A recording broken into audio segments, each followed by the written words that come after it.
গ্রামের শান্ত পরিবেশ আর খোলা আকাশের নিচে আজ আমি রান্না করব।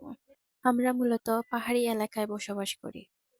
আমি মনে করি পাহাড়ি এলাকায় থাকা খুবই চ্যালেঞ্জিং একটা ব্যাপার। পাহাড়ি এলাকায় যারা থাকেন এগুলা তারাই বুঝবেন আমি কেন বলেছি চ্যালেঞ্জিং ব্যাপার।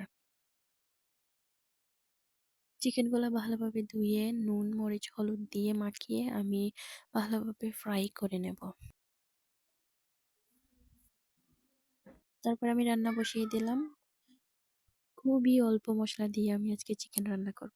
পেঁয়াজটি ভালোভাবে ব্রাউন কালার হয়ে গেলে পরিমাণ মতন মরিচ, হলুদ, লবণ, ধনিয়া গুঁড়া কিছুটা পানি দেওয়ার পর আমি এখানে দিয়ে দেব সেই ফ্রাই করা মাংস।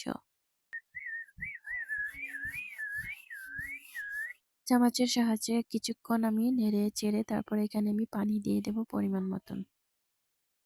তারপর 10 মিনিট রান্না করব। রান্না করার পর এটা আমি নামিয়ে নেব। দেখতে পাচ্ছেন কত সুন্দর কালার এসেছে। এখানে আমি শুটকির তরকারি রান্না করব। শুটকি রান্না করার জন্য যা যা লাগবে, শিম লাগবে, মূলা লাগবে। দেখতে পাচ্ছেন কিরকম আমি কেটে নিয়েছি।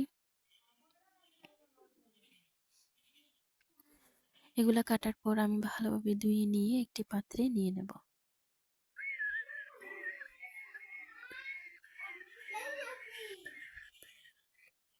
পরিমাণ মতন দিয়ে দেব হলুদ। দিয়ে দিলাম এবার মরিচটা একটু বেশি দিলাম। লবণ দিয়ে দেব। শিলপাটা হিদল শুটকি আর রসুন ভালোভাবে পিষে নিয়েছিলাম। তারপর এটা আমি দিয়ে দেব। কিছুক্ষণ সিদ্ধ হওয়ার পর কাঁচা লঙ্কা দিয়ে দেব।